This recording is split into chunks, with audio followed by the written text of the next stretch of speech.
Hello and welcome to this week's Ruby Shoes podcast, bringing you the very best of local entertainment across East Anglia each and every week. In this week's episode, we begin with the first of our two-part Halloween specials, including a review of Trinity Scares in Ipswich with a brand new guest reviewer. We chat to the cast and director of Dracula, that's Bram Stoker's well-known Gothic tale, which will be opening in Norwich. And in this episode, we take a look at some of the hauntingly good Halloween events which are happening around East Anglia that you might want to check out, if you're brave enough. So let's dive right in. Are you sitting in a locked room? Have you got all the lights on? Are you still feeling secure?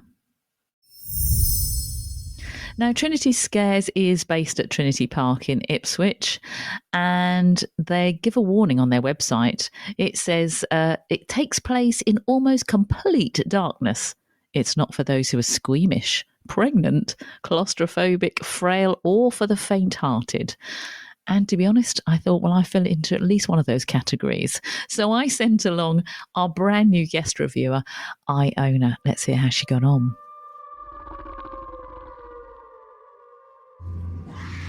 Hello there, this is Iona Lawrence recording live from Trinity Scares, where I am about to embark on the scare maze, and I'm going to record what happens and if I make it out alive.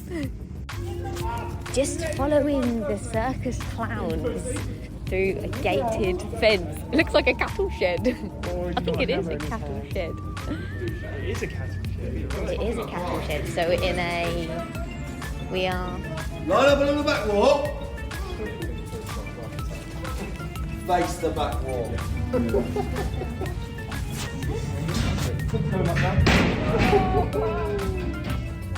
we've just been locked in a cage. Before beginning your experience, please listen to the following rules. One thing the scare maze really did well to capture was really focusing on everyone's individual fears. There was a little bit of something for everyone. We had very small spaces, say if you're claustrophobic, which I usually am, but I think because I had a few people with me, it was all right, and I knew I was in a safe enough environment.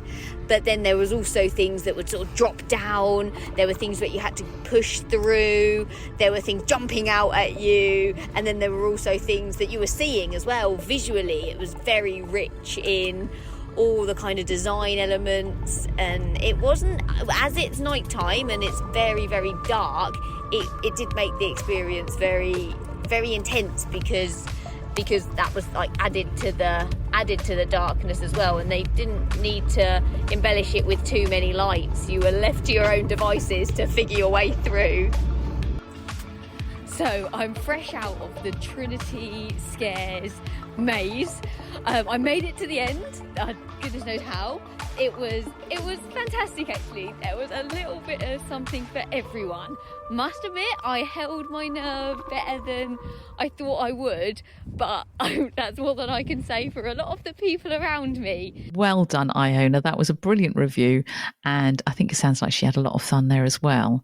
And was very brave. If that was me, it'd be full of screams, but it wasn't. So if you want to go to Trinity Scares, it's on until the 31st of October, Halloween itself, of course. Now, I must say good luck to the cast of Red Rose Theatre's The Ungodly. It's a brand new play, which we've spoken about in a previous podcast, based around Matthew Hopkins, the Witchfinder General. The Ungodly, written by Joanna Carrick, has its opening night tomorrow night. I'm going along on Wednesday to see it, so there'll be a review in next week's episode of Ruby Shoes. If you're part of a theatre, or if perhaps you're planning an event you'd like to be featured on our podcast, just get in touch with us via our socials, Ruby Shoes Podcast. Tell us a bit about what's going on, tell us a bit about you, and you could be a featured guest on a future episode. We'd love to hear from you. Next, we hear from the director and cast of Dracula, which comes to the Madder Market Theatre in Norwich.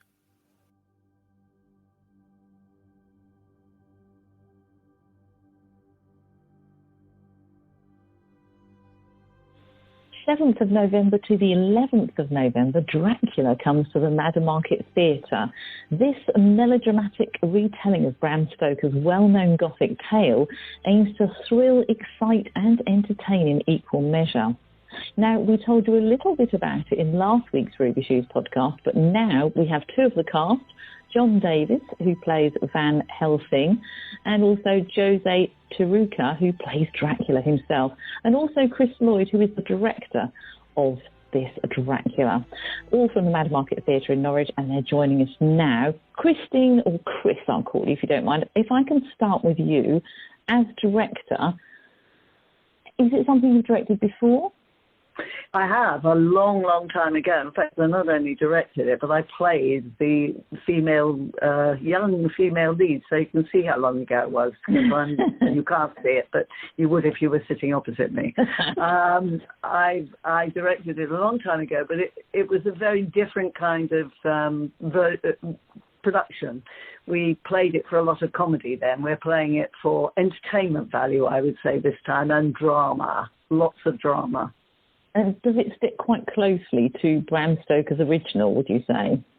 It's the play was first performed in 1921 in the version we're using, and it was authorised by Bram Stoker at the time. So it doesn't stick to the novel, but Bram Stoker certainly authorised it. So we feel quite, that we're sticking to what he would have wanted, I should say.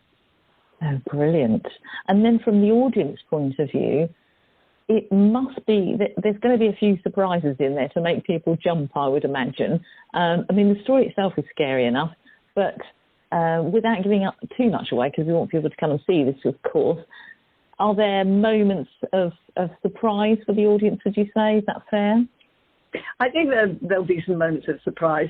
I would like to use the word entertaining. I think the whole thing will be very entertaining to the audience. I don't think they'll quite know whether they're going to laugh or be a bit scared or be in awe of what's going on the stage, because we've got all that happening in large measure. And I think, hopefully, they won't know what's going to happen next. So I'd like to say it'll be very entertaining. I'd like people to go away and say, that was an entertaining couple of hours. So that's what we're aiming at. Yes, I think they can get a bit of everything. Brilliant. Now, John, if I can bring you into the conversation, as I said, you play the character Van Helsing. Tell me a bit about that character and how he comes into the story of Dracula. Well, in this version, we sort of changed him up a bit because I'm rather younger than the character that's written. And so we've made him, or rather Chris has made him, a sort of young, zealous priest. He's sort of fresh from Rome. He's a real ambitious man. He's quite full of himself.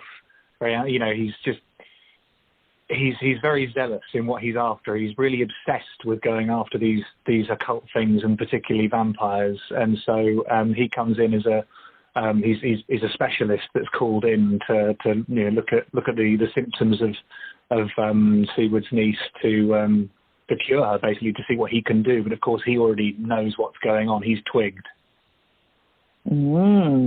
Sounds very interesting. And would you say because he's kind of young and zealous, there's a bit of naivety there as well on his part, do you think? I think possibly a little bit more, but I think it's more. I mean, so he's been in the way I've seen him. He's done a lot of reading up on the subject. He's buried himself in things, and he's also travelled a little bit to sort of see things, and he's also battled these things before. So he comes across as, I know everything and you all know nothing. That's his facade. But he's also there's repression there as well. He's quite a repressed young man. He's not really seen anything other than what he's obsessed with, really. He's quite blinkered in that way, I suppose you could say, rather than naive. But I think the other thing you could say about him is, just the pomposity and arrogance of him. He believes he can do it. Oh, my goodness. Well, he's in for a big surprise, I'm sure. Now, Jose, you play the main man, Dracula. Have you ever played this part before? I have not missed that. Played Dracula before. Ah, I see. So, it's a big part to play, and, you're kind of very central to it. It must be, because usually if you're in a production and you get to basically play the baddie. It's also a lot of fun. Are you finding that it's fun as well as obviously quite hard because you've got a lot to learn? Yeah. I actually don't have as many lines as Van Helsing, but it's been a very fun part to do. It's for me, it's probably my most favourite part I have acted as. It's such an iconic character who's had such a vast cultural impact. There's so much that's been produced after the Dracula book was made. It's been very complex. There's lots of depth to Dracula. For example, he's 500 years old. So looking at that, it's like, how would you be if you were 500 years old? There is, of course, you look at the positives, which is the wisdom that you would have achieved over those 500 years, but there's also the isolation that Dracula has. The isolation, and of course, Dracula also had his loved ones, die in front of him, and he's lived on many years beyond that. So there's a lot of grief early on, but there's also the boredom of living 500 years, and that's kind of what I'm trying to bring to the character, which is he is bored, and he likes to play with people, and he's predatory. He's also mesmerizing and a powerful character that has these 500 years behind him. Well, with that mesmerising power behind you, Jose, can you give us just a quick line from the play in character? Of course. For 500 years I have lived, and I have the power and control over bodies and souls of others. No. Now that's going to work for me, definitely. It does sound a lot of fun, all three of you. I think it's going to be amazing. As I say, this all comes out next month from beginning of November. How are rehearsals going? Do you feel that you're in that sort of rhythm now, or are you still sort of waiting for it all to fall into place? I'll let John answer that, shall I? John, I'd like to say something on it, though, because they'll be very modest about it. I have a phenomenal cast. They are absolutely terrific, all of them. Incredibly talented young people, and it is a young cast for the most part. And rehearsals are going much better than any director could hope for at this period. So I'm really delighted with them. Now I'll let John say what he thinks. Go on, John. Well, I think certainly from an actor's perspective, I think I'm probably, for the size cast we got and the size of show we've got, it's further along than I would think we would be at this point. It's because Chris got us up on the stage immediately, and we didn't do a read through as a lot of people normally do. We just sort of got straight up and did it as a stagger through, and I think that put us all further ahead. I mean, we all wanted to get our lines learned and our books down as fast as possible, because there's so much action involved. There's so much stagecraft going on that we have to really convey so much more than just the words do. As we would still call it, stage business. It's really, really good, and as Chris said, everyone's fantastic, and it's a great cast to work with and bounce off. It's a lot of fun. It sounds it. Jose, final question to you: is Chris quite a tough director? Yes, I would say so. That's the If you can imagine a director with not a real whip, but you can imagine a whip being there. But yeah, no, she's brilliant. She's really helped us along the journey, and I think we are, as John says, at a very good point. And I think we have so much to give further beyond this point. And it's going to be a really, really brilliant production of Dracula. It certainly sounds it. Chris, tell us how we can get hold of tickets. Get hold of tickets from the box office or online at the Madam Market Theatre. Very easy to get them online. I know that because I hate doing anything online, and I managed to buy some myself, which is easy. Box office is open on weekdays during the daytime. That's how you get them. Please do come along and buy tickets, anybody who wants them, because we still have some left. Some things are selling out. Friday evening, we are calling Freaky Friday and inviting people to dress up as vampires if they want to when they come along, which could be a lot of fun. with leftover Halloween costumes and things like that, special drinks in the bar. So look online and come into the box office. Dracula wills you to come. Can we count on your attendance, Mrs. Dan? Absolutely. How could I possibly refuse? Thank you, all of you. It's been a pleasure to talk to you, and good luck with it. And tickets available. It's madamarket.co.uk.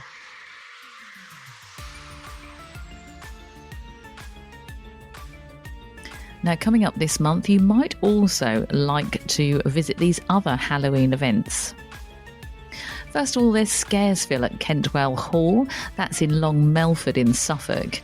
And it returns with its signature screaming and associated laughter, they say. Well, I've done Scaresville before, and trust me, there was no laughter. I just screamed all the way round.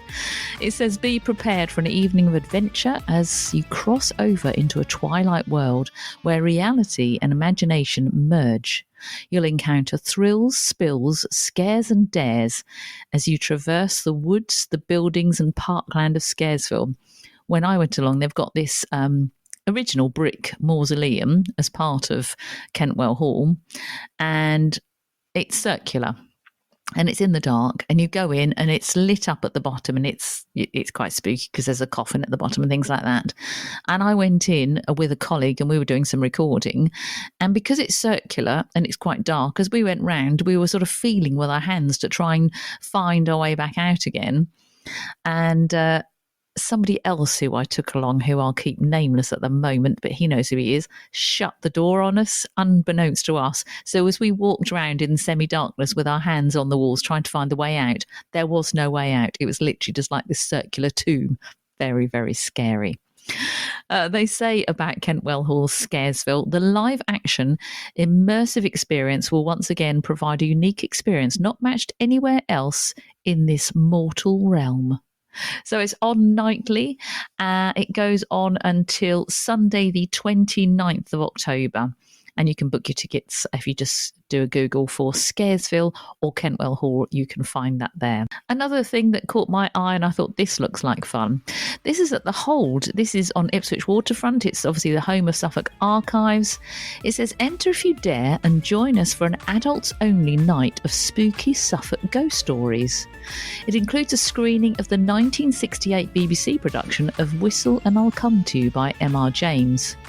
Now, Mr. James lived in Suffolk for many years, and his famous ghost stories were often inspired by the mysterious Suffolk landscapes and local myths and legends. There is a cafe and a bar available as well. Only suitable for adults. You've got to be 18 plus to go along to this. That's Ghost Stories Lates at the Hold in Ipswich, and that's this Thursday the 26th of October, between 7 and 10 p.m.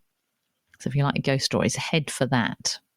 Friday the 27th of October, you can pop over to Haverhill for Haverhill Town Council's annual Spook Fest. That's going to see East Town Park full of weird, wonderful and ever so slightly scary creatures and characters, so a great one for all the family, this one. Sights and sounds you've never encountered before and hope that you'll never again. It's free, there's no booking required, and you can go along. That's this Friday at Haverhill Town Council's East Town Park. Entry times is 5:30pm, 6:15, 7:45 and 8:30pm. So I imagine you're all a bit sort of corralled to go at the same time. But as I say, it's free, there's no booking required, and that just sounds a great one for the whole family, doesn't it? Next week, we'll have the second part of our Ruby Shoes Halloween special, as we'll be just one away from the whole event of Halloween itself, one day away from that. In the meantime, you have a great week, won't you? I'm Steph McIntyre. Thanks for listening to this episode of Ruby Shoes Podcast. Hope you can join us next week, and do check us out on socials at Ruby Shoes Podcast. And stay safe.